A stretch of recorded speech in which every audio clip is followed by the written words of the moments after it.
Our topic today is about ACLS. ACLS approach in emergency department. ACLS means advanced cardiovascular life support. In the emergency department, think of ACLS as a structured approach to the cardiac arrest and peri-arrest patients. Point 1. First, recognize cardiac arrest. If the patient is unresponsive, then do first check responsiveness. Second, call for help and activate the resuscitation team. 3. Check breathing and pulse simultaneously for less than 10 seconds.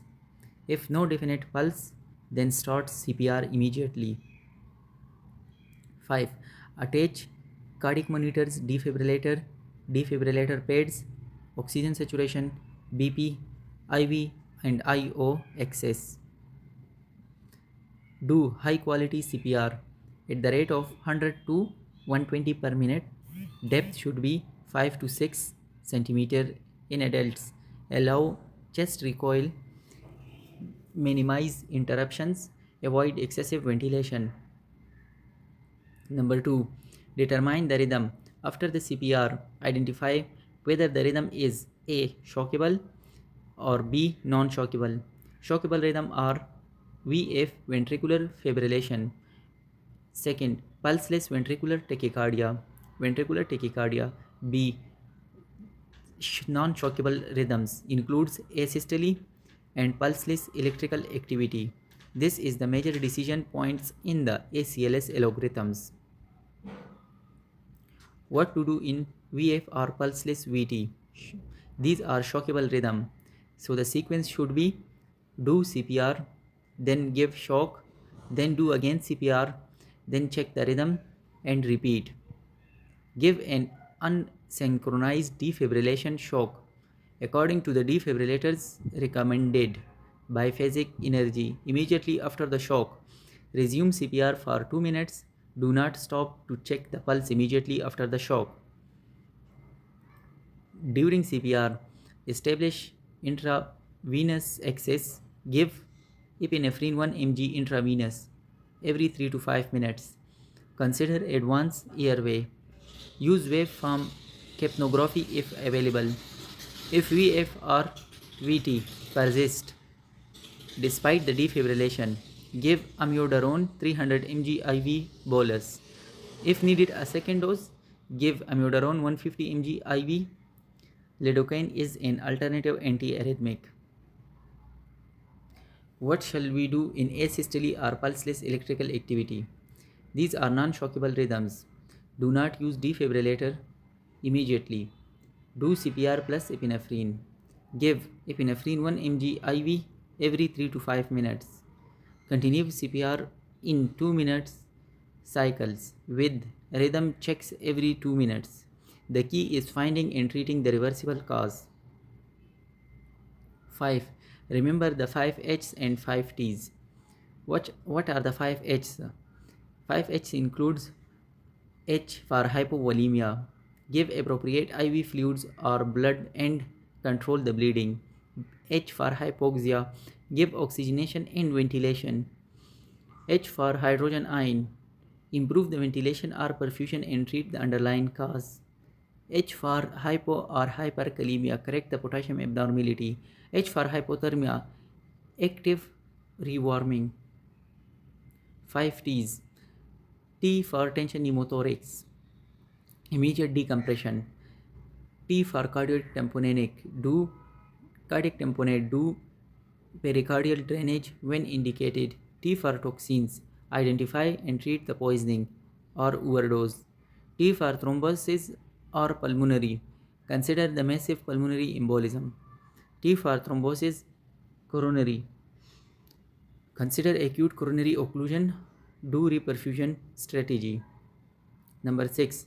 Airway and breathing. Initially use bag mask ventilation plus oxygen. If advanced airway is required, endotracheal tube or supraglottic airway shall be given. Confirm the tube placement with a waveform capnography.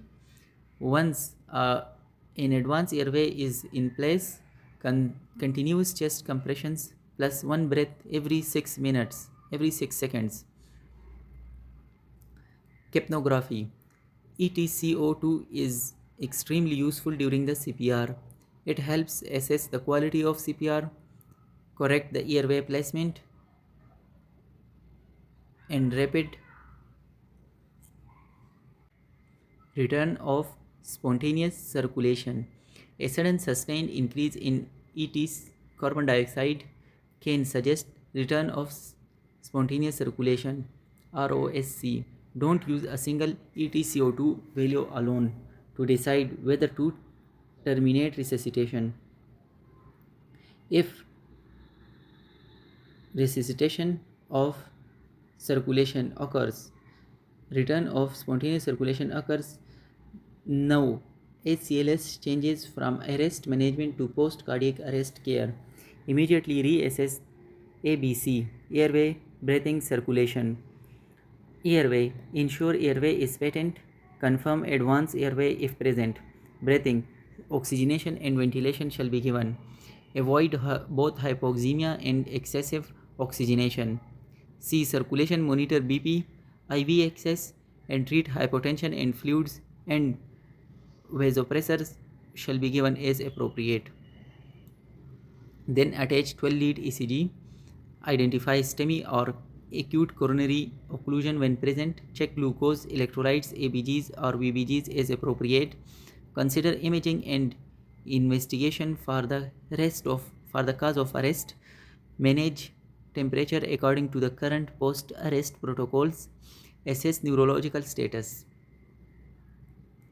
Bradycardia with a pulse. If the patient is having bradycardia plus pulse, don't immediately use the cardiac arrest algorithms. First, ask, is the patient unstable? Signs of instability include hypotension, altered mental status, shock, ischemic chest discomfort, acute heart failure. Unstable bradycardia, give atropine 1 mg IV, repeat every 3 to 5 minutes, maximum 3 mg. If ineffective, then transcutaneous pacing or dopamine infusion or epinephrine infusion, depending on the situation and local protocols. 10. If there is tachycardia with a pulse, first determine stable or unstable. Unstable tachycardia if there is hypotension, altered mental status, shock, ischemic chest discomfort, acute heart failure. So, synchronized cardioversion shall be done for a stable patient. Determine whether the rhythm is narrow or wide QRS. It's regular or irregular, then treat accordingly. The easiest ACLS memory framework. Think 1. CPR, then do check rhythm. 3. If shockable or unshockable, according to that, manage it. Shockable rhythm are VF and VT. These are shockable.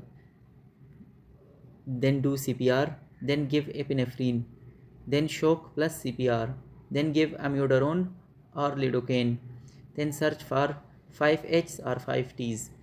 If there is non-shockable, so the rhythm will be if the rhythm is pulseless electrical activity or asystole, then these are non-shockable. Do CPR plus epinephrine. Search for aggressively for 5H and 5T. Return of spontaneous circulation. Then do check for ABC. Do ECG. Check BP. Oxygen. Give oxygen or ventilation. Identify the cause. Post cardiac arrest care. For emergency medicine exam, the single most important distinction is VF or pulseless VT. Do defibrillate. If pulseless electrical activity or asystole, then no shock shall be given. Do CPR plus epinephrine plus treat the reversible cause. Thank you.